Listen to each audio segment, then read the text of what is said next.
Good morning, good afternoon, good evening, wherever you're watching me today. My name is Peter. Welcome back to Invest with Peter. So today I'm going to be talking about 6 ways to navigate, a market crash, or 6 ways on how to deal with a market crash. Well, but before then, it's been a while now that market has been going down. We can't even tell when this is going to stop. Market keep bleeding every week on week. Market keep going down. People are losing, they're losing their grip on this thing, and Fed don't know what to do. 50 basis point has been approved, and we've been told 50 basis points month over month and all that stuff, but still things are not going down. Russia-Ukraine crisis is still going on. We don't know when this is going to end. And also inflation, which is the biggest one, right? Price of stuff has gone up. If you've been going to the to the pump, to the supermarkets, all this stuff, from your pocket that you're paying more than what you've been paying for before in a couple of years and all that stuff. So we don't know when this is going to stop, and how can you deal with this situation.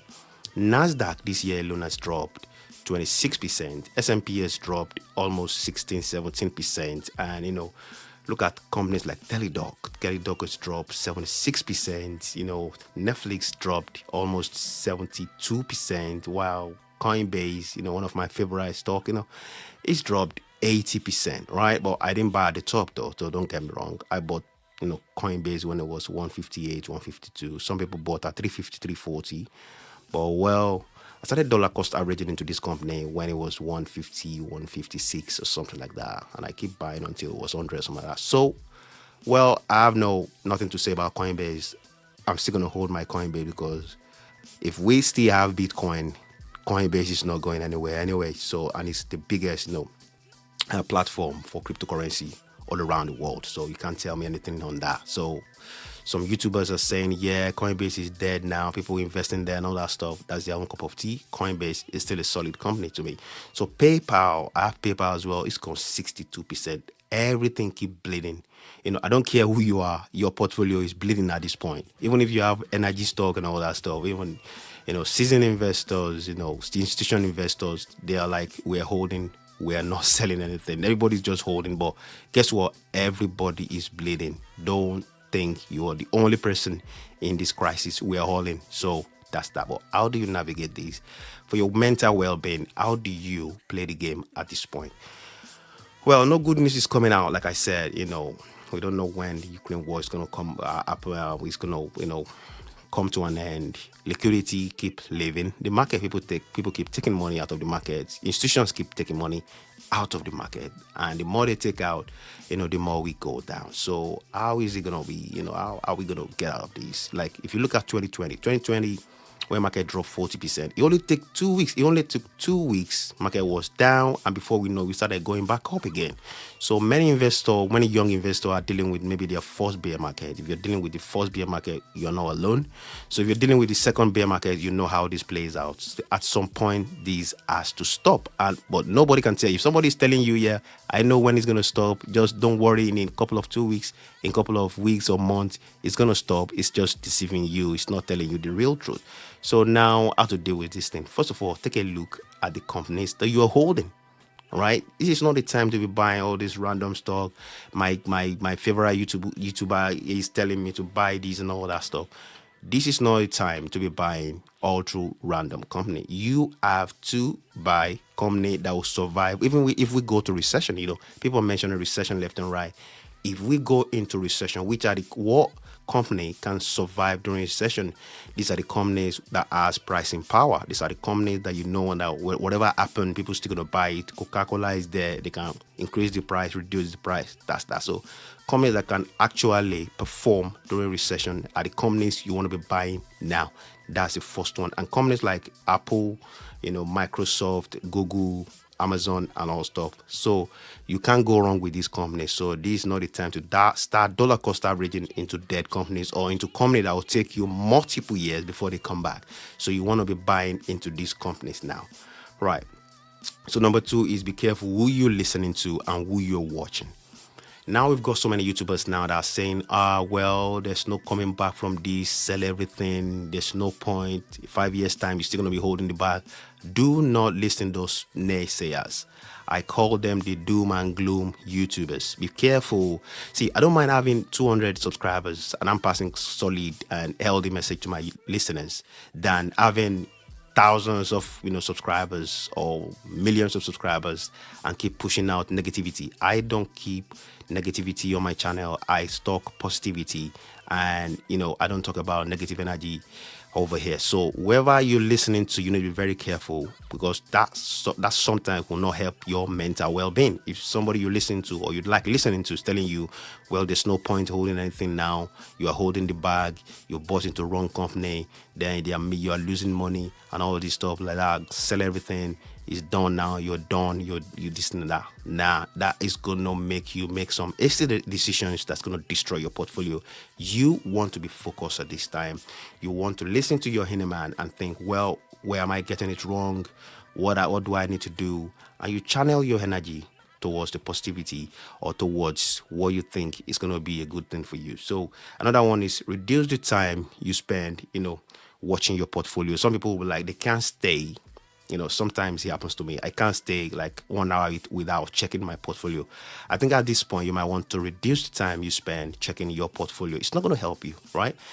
I know you want to see what's going on there, but sometimes it doesn't really help, during this period where you have company bleeding -70, -80. I've got -80% in my portfolio. Guess what? I'm not worried. I have these companies and I'm keeping them for years to come. So they're like retirement plan for me. So I'm not even bothered about them. So that's why they always tell you the amount you can't afford to lose, you shouldn't be putting it in the stock market. Okay, let's say you put the money that you want to use to buy a house into the market. Don't panic, right?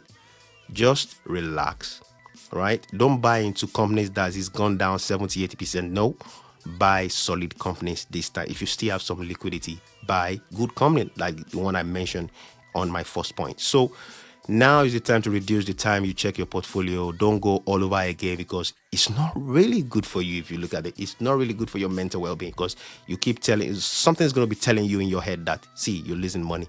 You better get out now. You better get out now. And the biggest mistake you can make is to leave the stock market at this point. Like, all right, I've lost 70%, 60%. I need to get out. So if you sell your stuff at -60, -40%, so what's the gain? So that means you come in here, you think you can gamble, you lost money, and you back out. That's not the way to invest. Chill out, reduce the time that you watch your portfolio. Then number 4, stop panicking. Market always come back. .com bubble went down. People lost money. People sign out. Some people went to the stage of committing suicide. They put all their life investment and they never thought market is going to come back. Guess what? Market came back. Amazon went down 95% during .com bubble. Guess what now? Amazon is, it was close to $3,000, because of market turbulence and all that. So it's back to 2,000 plus. So somebody that have kept his money, well, I don't care. I leave it there. They're making money. So those who sold that time, they're licking their wounds now. So you don't want to be selling at this point. So stop panicking. Market always come back. We don't know when it's going to come back, but at some point, leave your portfolio alone. It's going to come back. Stop panicking. Then use this time, that's number 5. Use this time to read good books. Do your due diligence on the companies you've been thinking about. Okay, I just want to see what Microsoft is doing. I want to see this perspective. I want to see what's in the pipeline. These are the time you need to be researching into good companies, because by the time we switch and we go on a bull run, you're going to be ready and prepare yourself. So read good books like, I have one book I'm reading, The Intelligent Investor. It's a very good book I would recommend. And I would say if you're a value investor, you know what I'm talking about. It's a very, very good book, if you are into investing and you want to be an investor. So if you can take a look at that. So channel your energy into something that will, that will keep you busy, right? That you get some, knowledge about stuff that you need to know about stock market. And it's also a good time to research into solid companies. So lastly, the red you see in your portfolio is just a paper loss, right? Everybody will say, I'm down 70%, I've lost money. You haven't lost money until you sell, right? Until you click that sell button, you haven't lost anything. So keep calm, leave that -60% alone, and channel your energy towards something else, right? Go on holiday. If you have a wife, go with your wife, drink coffee, chill out, relax, go on a walk or do your 9 to 5. Or if you're a businessman, face your business and just ignore it, man. And, reduce the time you watch all these, channel, investment channel and all that stuff, because so most channel now are putting negativity out there. Oh, we still have 10% to go. We still have 20% down to go. We don't know. We're not getting out of this. Recession is coming. We can't afford recession. So we can avoid recession. Recession is coming and all that stuff. So negative stuff keep coming from left and right, YouTube, Instagram, everywhere. Oh yeah, we're not getting out of this till 2024. Please reduce your exposure to those things like that. Keep yourself busy with something that will benefit you, that will benefit your mental well-being. Right, guys, I am Peter Hartz, and that's it for today on 6 ways to navigate a market crash. Well, if you see me for the first time, please subscribe to the channel and click that like button up and put your comment down below. Ask me anything. I've got a podcast also going on, so if you want to listen to my podcast is on all streaming platform. And guess what? It's gonna be a very interesting time. If you take time and listen to my podcast and all that stuff. So I appreciate your effort, your kind gesture and all that stuff, for liking my video, for subscribing, and for coming back again. Thank you very much. And I'll see you on the next one. Bye.